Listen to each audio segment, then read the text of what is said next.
Hi, and welcome to Let's Talk Macarthur, episode 14. I'm Mark Turner, your host. We are proudly supported today by R&W Real Estate Mount Annan, Coleman Gregg Lawyers, Wakeling Automotive Group, Fitzpatrick Robinson Group Accounting and Business Advisory, Tamlin Creative Marketing, and Technofunk Fitness Studios. Today's guest I met through a business chamber referral group at Oran Park. Marcus is the Principal Financial Planner and Director of Now Prosper. And I'm going to read a little bit off his website. It sounds a little bit like a dating app. So this is about Marcus. He enjoys nothing more than watching the sunrise over the water and catching up with his family and friends. Before the sun is up, Marcus is normally found in the gym, deciding between F45 or CrossFit. Well done, mate. Or walking his dog Storm along the beach or to the coffee shop. On the weekend, he chases the little white ball around the golf course and plays with his fur child Storm at the beach. Welcome, Marcus Nicholls. Thanks, Mark. Thanks for having me. I need to update that because with the arrival of our daughter Winnie in February this year, there hasn't been a lot of chasing of the little white ball anymore. Yeah, I was going to ask you about that because normally when I've seen you on a Zoom meeting for BCRG, you've got your little assistant Winnie with you. Yeah. I thought, well, this is a little bit older, so no chasing of the white ball. Where do you normally play?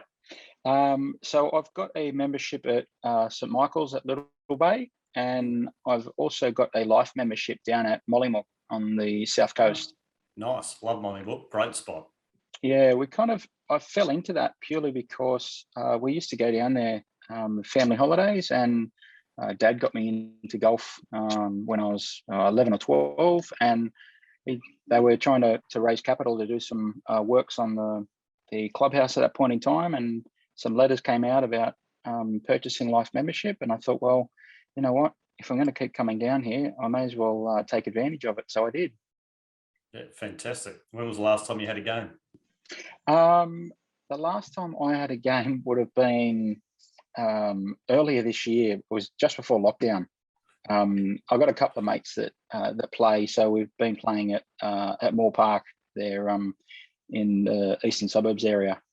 It's kind of central for all three of us. So yeah, I was playing around there. I thought I got the bug again because I was kind of averaging 12 or 13 over, and my handicap's 15, and I thought, oh, this is handy. I should keep playing.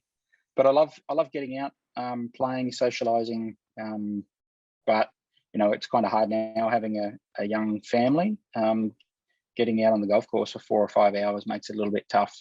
Yeah. So there's that balance and that juggle of young family and business and your own time. And we've spoken often with a lot of our business owners in the Macarthur area about how they actually do that juggle family and business. How have you been finding it, and what's the change been for you since Winnie came along? I suppose the beauty is that my wife was made redundant in COVID last year, so we've got a really good partnership in that she supports me with everything that I'm doing with business, and I support her with everything that she's doing with Winnie. But the beauty is that with my work, if I'm not on Zoom or sitting in front of anyone, a lot of my reporting can be done after hours. So it's not too often that I could be up at 4:30 in the morning running portfolio reports, and Winnie's still asleep, and I'll let Mel sleep, and then it might be 7:30 or 7 o'clock in the morning. As you know, when we've caught up for BCRG, I could have Winnie in my lap, just to try and give Mel a break, so then she can have a lie in, and then when she gets up, it might be that we do something for an hour and a half or so. I've done 4 or 5 hours work in the morning while most people are sleeping. Yep.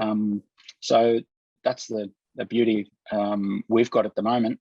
And also COVID last year, I built a gym in my garage, so I don't need to go anywhere anymore. I can just go downstairs and let out some frustration and lift some weights, and I've got a couple of cardio machines down there, so I can do whatever I need to do if I'm not walking or watching the sunrise or anything like that. So it's been good. I've got to ask, how is Storm handling it all? Nah, mate, she's really good. I've been trying to get her to stop licking. So she's an American Staffy, so they just love to lick. And I suppose whenever I used to come home from the gym, I'd just sit on the lounge and she'd just be licking sweat off your shins and stuff like that. Yeah. So it's kind of I've created I've created something. So every time we put Winnie down now, we just need to try and get Storm to sit on a bed. But she's super protective, and if we're out walking, she's super protective as well. But other than that, she's a champion. Excellent. So we're here to talk about a little bit about yourself and about now Prosper. What's the basis of a financial planner or a financial advisor? So realistically, the basis of a financial planner is more about understanding a client and their goals and what it is that they're trying to do in life. We've got access to some pretty powerful financial tools in the background. So it's more about understanding what a client wants out of life, whether it be, they want to be mortgage free in 15 years, or they want to buy an investment property, or, they're looking to get married in 3 years and they want to understand, set a budget up. Or I had one last week that a young couple, their daughter is 3 months older than Winnie, so she's just about to turn 1. They approached me because they want to set aside some funds for education planning. And, they've said that they probably don't need the funds for, 10, 12 years. So, we look at, tax effective style investments. So it's our job to try and match their goals, the client's goals and their aspirations with the financial resources that we've got behind us. And it may be an investment property, it may be in the share market, or it may be, something completely different. It just depends on the individual that you're dealing with, because not any two people are the same. So everything that I do is pretty much tailor-made. It's tailor-made to the family. A lot of the times you can get husbands and wives that have different opinions. So it's the fun relationship that you have in relation to that, and building something out, but keeping them educated and explaining everything along the way, so they're not, they don't continue to have their head in the sand, but they understand everything that you're doing with them, and it's in their best interest and their benefit with everything that we're doing. Yeah, absolutely. So how often would you communicate with them? Like if you sit down and you understand their needs, you do a bit of a plan, what sort of review process, or how often should you be doing a review with a financial planner? So I tend to catch up with clients at least every 6 months. Sometimes it can be quarterly. It just depends on how active the client wants to be. I have a couple of clients that I talk to monthly, because over the years, what happens is that you might start out in a professional relationship, but then it becomes more a personal relationship. So, they're learning more about me and my family as I learn more about them and their family. And, I've been in this game now for 15, nearly 16 years. So some of my clients now are moving, from their family home into aged care facilities, or they're relocating up or down the coast out of Sydney for a different lifestyle. So it just depends on the individual, Mark. So I'll always catch up with clients at least annually. I'll ring them twice a year because it's their birthdays, or there might be an anniversary that drops in there, or it may just be that you just want to touch base and just say, hey, I know the borders are opening soon. You spoke last year about, the caravan getting back on the road. What sort of plans have you got? Don't even talk about the super or the pension account and the investments that they're holding. It's more personal. It's, hey, this is why we put everything together, and this is the goals, and this is what you're trying to do in your retirement. How's the plans looking? Yeah, absolutely. So there's different facets to all of that. You've got wealth creation. You just talked about retirement planning there. There's this wonderful word that everybody's involved with, and that's superannuation. But I'm always amazed at the amount of people that don't really understand what happens with their super and what happens at retirement with their super. So what's the basics on how superannuation works? Superannuation is purely just an environment for you to be able to put money away to replace your wages, if you like, because come the day that you decide that you no longer want to work or no longer have to work, you need to turn a tap on somewhere else without being reliant on the government to say, okay, can I have a fortnightly pension? You want to be able to stand, on the back deck and beat your chest and say, you know what, I've got the assets, I've built the assets up now. I can replace my weekly wage or my fortnightly wage, and I've got everything there. The beauty is that most individuals don't know that they can actually choose the underlying investments themselves in their superannuation. They just keep thinking that, oh, it's something that work does, so therefore I don't have to pay any attention to it. So that's one of my goals, Mark, is that I try and always educate the client in and making them understand what it is that they have. They might have ABC Super or XYZ Super Fund.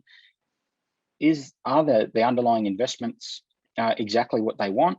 Do they get the benefits directly, or are they held in unit trust on behalf of the member? There's all those sorts of things that we need to look at. But superannuation, if you put it, one of the biggest assets that individuals hold throughout their life, if it's not their family home, then it's generally their superannuation account, because it's there to replace their wage in retirement. And a lot of the questions people have is, well, how much do I need? And obviously that depends on what sort of lifestyle that they want to lead when they do retire. Is there a basic formula that you work off as to how much they might need? No, well, it now comes down to the individual. So, it might be that you're sitting down with a 50-year-old and,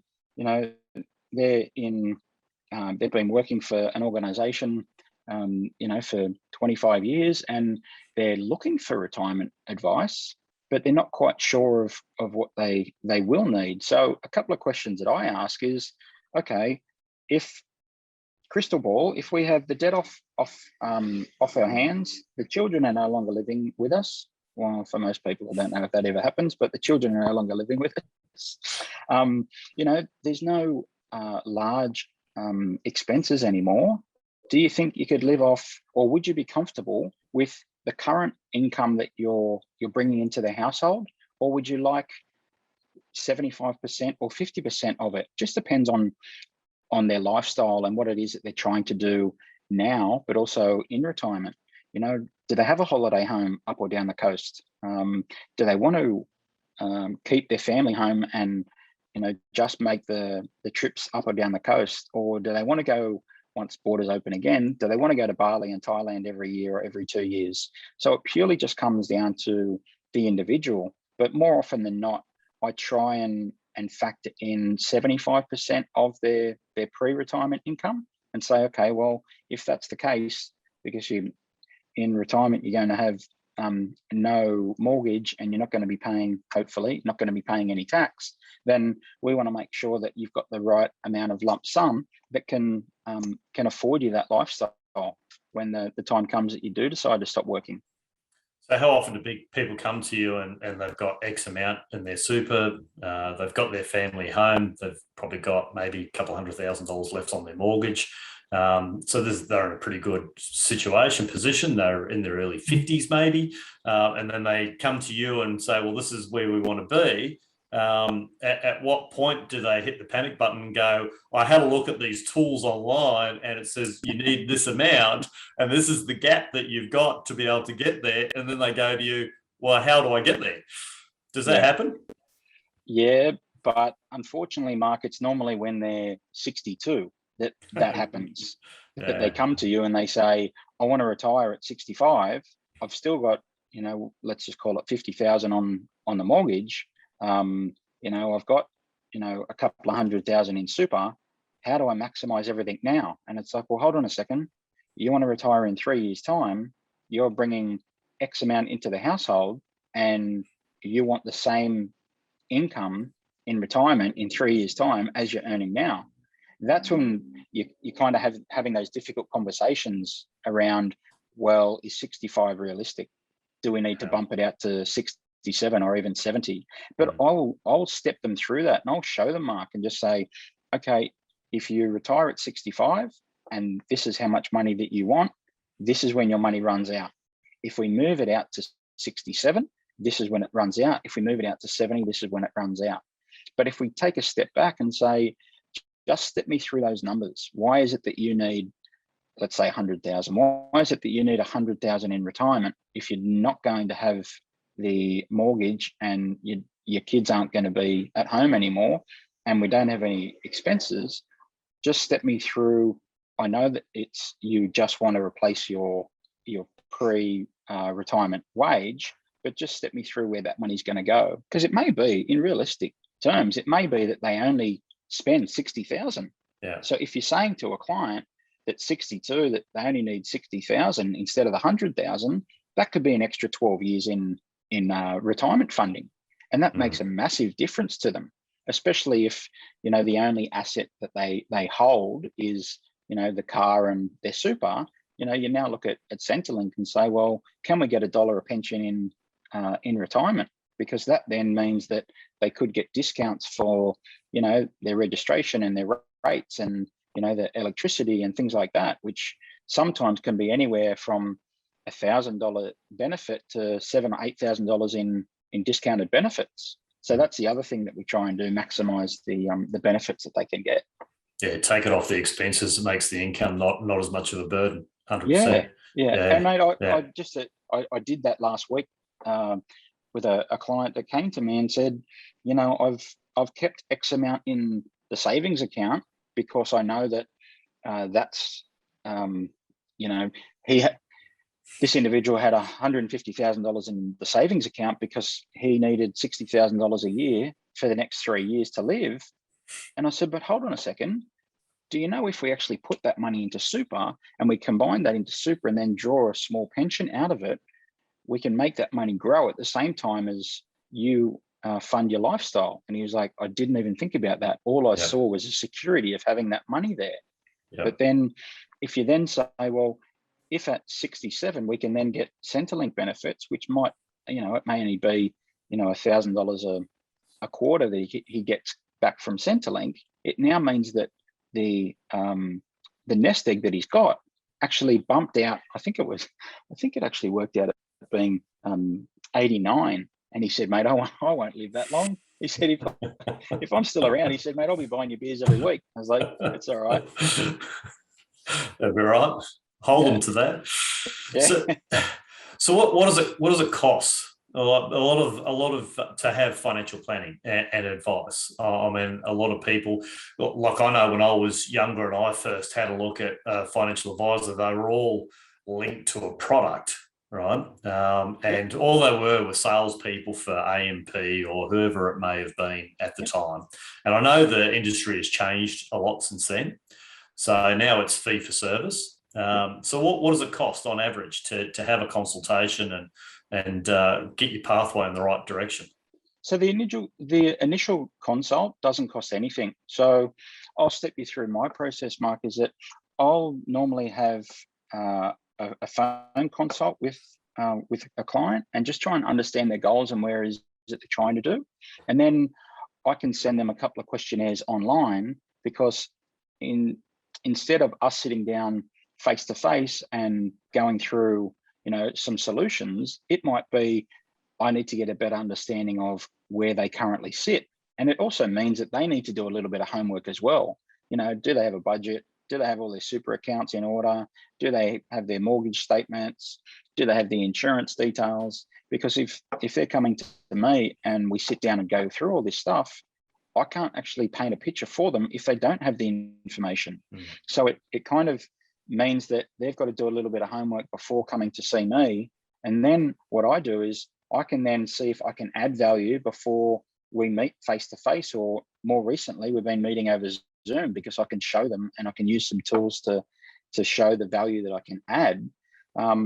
But there's nothing's linked to a product. Like, I've stepped away from product type advice as such years ago, and I'm very similar to that of an accountant. And I'll say, okay, this is the amount of work that's involved. The government's made it a little bit tricky now in the amount of work that you need to do for clients in making sure that it's in their best interest. But it could range from anywhere from, you know, $2,200 up to upwards, depending on the amount of entities that they hold. Yeah. Do they have a self-managed super fund? Is there debt attached to the self-managed super fund? Do they have a family trust? You're now talking about multiple entities that are involved in all that sort of stuff. So more often than not, it could be, that, a few $1,000s in relation to set something up and say, okay, here's what I've done. I've gone away, I've done the research, and this is what I've found.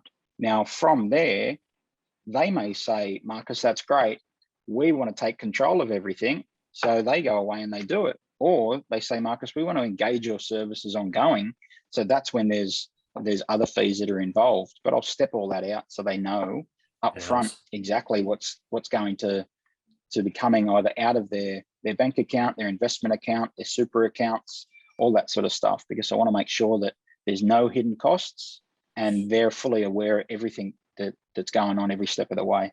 Yeah, absolutely. And I've found you pay for that advice and that planning for a reason, and it's more than made up for in the results at the end of the day. So, because there are so many little twists and turns when you look at all these. I mean, you just look at the options between stocks and property and cash and crypto. I mean, that one I don't understand at all. I'm sure there's plenty of people that can explain it to me, but for me, it's non-tangible. So, it's a bit of a mystery. But there are so many options during the pathway of building in a self-managed super fund.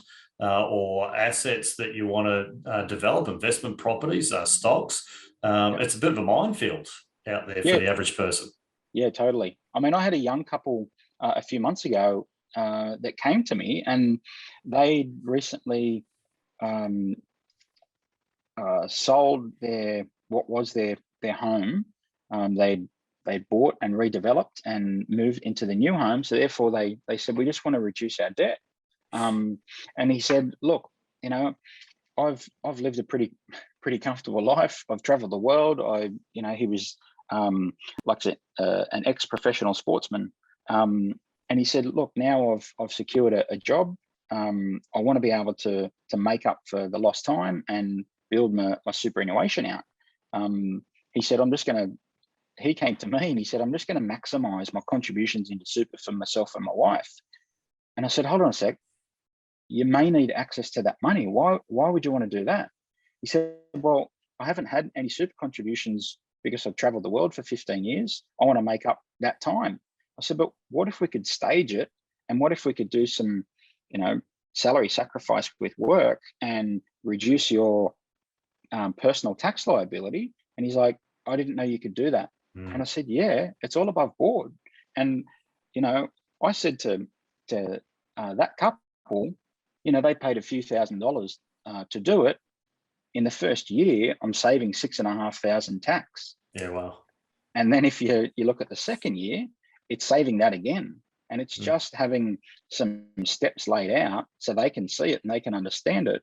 And they go, well, hold on, you're only going to charge me that, but you're saving me twice the amount. I said, what I save and the value I can add is not linked to the fee that I charge you. The fee I charge you is more to how long is it going to take me to do all this work that's involved? Then, I'm hoping that I can add that much value to you. Yeah. How important is it for your financial planner to have a good or have knowledge of, and you have a good relationship with your accountant? They work hand in hand. I'm registered with the Tax Practitioners Board because I need to be across tax. But I can't lodge a tax return. That's when you look at your accountant, because they're doing the business planning and the individual tax returns. Because a lot of the time, if I'm working with an individual, I'll go to the individual and I'll ask if I can liaise with the accountant and try and understand and get their okay to make sure that from a tax play, we're on the same level. Because I could be going to the client and giving him or giving them the information, and then they go to the accountant and say, well, hold on, Marcus said this. And they go, no, that's different to what we're doing from a tax planning strategy. So we want to make sure that we're on the same page, and the client's in the middle, and we're just in wrapping them up and making sure that you're getting all things done for them. Yeah, which is great advice. So if people are looking for a financial advisor and they're having a read about them, what sort of qualifications should the advisor have? Yeah, well, the government's made all the changes in relation to the qualifications. So the FACEA exam is the first one, which I mean, a lot of this you can search on the Financial Advisors Register, which is a government site. So you can jump on there and you can find out if the advisor has passed the FACEA qualifications, and that cuts out. Well, it was December this year, but they've just extended it if you've sat a couple of times and haven't been successful in passing that. And they also brought in the professional years for the guys that haven't been in the industry before, and as long as they've got their uni qualifications and so forth, then they can be an understudy to an advisor, and then after 12 months, when they do the professional year, they can then go out and be a fully fledged advisor. Otherwise, the advisors that are in the industry now, they've got until 2026 to get the qualifications needed to get up to AQF 7 or AQF 8, I think it is that they call it. Yeah, so that's the qualifications. But at the end of the day, you need to be able to trust, and you need to feel comfortable with your advisor. Not everyone feels comfortable with me, and I don't feel comfortable with everyone else. But then I've got clients I've had for 15 years, and they've come with me in my personal life, and I've been with them their whole personal life. But then there's just people that you don't click with and you don't gel with, because you want to make sure that at the end of the day, your clients, you want to make sure that they can ring you and they can ask you anything. I had a client ring me and said, "What do you know about cars?" I said, "Not much." They said, "Well, we're going to buy a new car." And I said, "Well, I've got a couple of mates that have got car dealers. I can put you onto them if you like, but don't ask me. I just know that I get in, and as long as there's petrol and the lights work, then it can get me from A to B." It's funny, but those networks and relationships are also important, not just in business, but just in general life as well. Yeah. Just the social interaction. I mean, we spoke earlier, Mark, about golf. I mean, the golf club's one. You get out on the golf course and you spend 4 hours with someone. You're chit-chatting about family and about life and about work. The surf club is the other one. I grew up in the surf club here in the eastern suburbs of Sydney. So the surf club's the other one. There's plenty of places. Gym's the other one. People go to the gyms and they socialise outside of the gym. It's not only you're not meeting too many people in your garage, then, mate. No, not anymore. No. That's right. Although I do invite them to come and train. I go, come and have some fun. Yeah. They don't take no take up. No. We're just going to. Okay. Yeah, mate. We're just going to switch track a little bit. So we're going to get off the financial planning. We're going to learn a little bit more about Marcus himself. Okay. Okay. So if you were to write a book about yourself, what would you name it? Oh, that's a good question. Yeah, maybe I've had a few things happen to me in the past that would kind of define who I am today. So maybe I'd call it "What Could Have Been." What could have been? Yeah. There could have been a couple of sliding door moments in your life. Yeah, definitely. Out on the golf course, the three biggest words of would have, should have, could have. Well, they're the words that you can repeat in the webinar. That's exactly right. The golf is just another 4-letter word, especially when you've got a 29 handicap like I do. So trying to work on getting that down. You'd be good for the charity days. Yeah, I do all right on charity days. Yep. Yeah. The handicap always helps. What's the one thing you wish you'd known when you began your career? The one thing I wish I'd known, in all honesty, it's not I wish I'd known. I think that in schooling, it would be really important or really beneficial if they taught more about finance for the kids, because kids come out of school and even when they're at school, they've got mobile phones, and some have savings accounts. But if you can learn more about that, the importance of money during school, once they come out, it's almost like they can hit the ground running because they know so much more about it. I know when I was at school back in the early 90s, economics, stuff like that, just the general stuff, or commerce, the general stuff that you can learn just about business is pretty important. Yeah, no, that's a good one. So what advice would you give to someone else who's wanting a career in financial planning? Just make sure that they love what they do. I suppose I'm pretty passionate about helping those that want to help themselves. And I work a little bit different in that I'll go away and do all the research, Mark, and try and understand what they've got before I even engage or ask them to engage my services, because I want to make sure that I can add value before I'm going to give them an invoice. Like, the worst thing would be is that I sat down with a client and I said, here's what we can do. Here's how we build it out. This is what we go away and do. And this is the research, whether we look at the investments, the investment properties, the share market, superannuation, the loans that you have, the insurance that you have, and putting the protection plans in place. If I then went away or if I said to them, here's the invoice, and they paid the invoice, and I went away and I thought, well, hold on, they're already structured correctly. Everything's already set up. Why would I want to change everything? So that's the worst part. If, I charge someone, I couldn't add value. Yeah, adding value is so important. Yeah. So if you could step into my shoes as the interviewer, what would you have asked yourself that I didn't?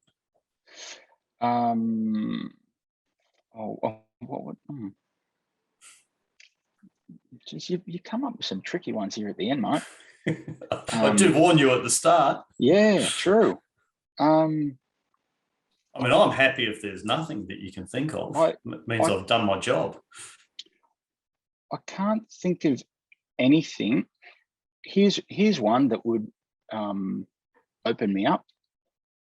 I would ask, Marcus, what are your weaknesses? Sounds like a job interview. Marcus, what are your weaknesses?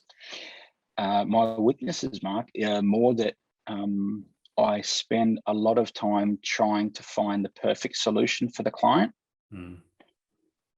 And therefore, I may lose the client because I'm a little bit of a perfectionist when it comes to presenting stuff to them. So I spend far too long on the research element, hence the reason why I don't charge them until I've found that I can add value. So I'll kind of do that after hours in my own time, and just then tailor it and then come back and say, okay, this is the value I believe I can add. So I'll come back to them. So it may be, instead of a 4-week turnaround, it could be a 2-month turnaround. Oh, wow. So as long as I'm keeping in touch with the client every step of the way, more often than not, the clients are accepting of it. Yep. And they'd be appreciative of the result, I'm sure. Yeah. Okay. Yeah. All right. Here's a quick fire 9 questions. All right. You got to be fast on these ones. What is your favorite word? Hello. Hello. What is your least favorite word? No. What turns you on? Making others happy. What turns you off?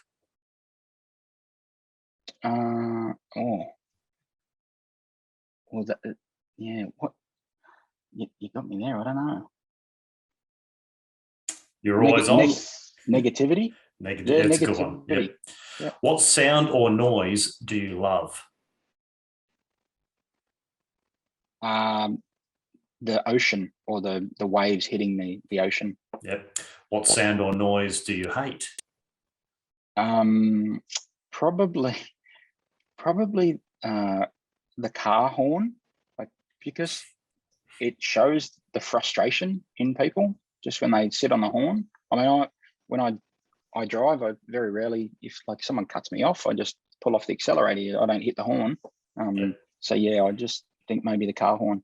Yeah, I'm constantly making space and reading the traffic around me, letting people in. I do get frustrated when I need to try and get in somewhere and somebody won't actually do it, won't let me in. And if somebody does, I always put my hand up and say thanks. You know, even they can't hear me, they can see me. But I let people in all the time. I can tell you, only 10% of people do the same thing. Yeah. Yeah. So it's just that consideration. What profession other than your own would you like to attempt? Yeah, I don't know if it's really a profession, but when I was at school, I loved woodworking. Like, I love creating things with my hands and the machines and so forth.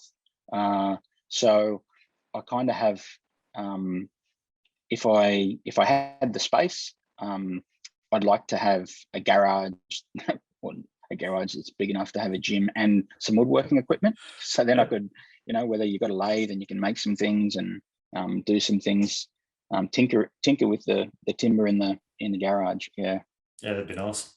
What profession would you not like to do? I think either a paramedic or an ambulance officer. Like the frontline workers, like, I've got so much respect for them. But yeah, I think maybe kind of getting out of a car and then going, the possibility of seeing someone that you know that's in an accident, that's next level. That's not a good thought. Yeah, absolutely. If heaven exists, what would you like to hear God say when you arrive at the pearly gates? Welcome. The golf course is over there. That would be great, as long as they've got a decent 19th hole. Marcus Nicholls, now Prosper, thank you very, very much for your time today. It's been absolutely illuminating, absolutely fantastic. I'm a little bit disappointed we didn't have your assistant, Winnie, with us here today. Hopefully she's having a little bit of a nap for mum. So, yeah, I can go and get her if you like, because I can hear it in the background. Yeah, go on. Let's get her on.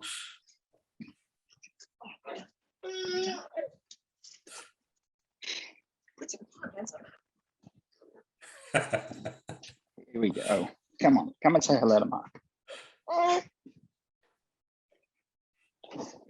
Hello. Come and say hello to Mark. Hi, Winnie. How you doing? Say hi. Hey, Winnie. Hey.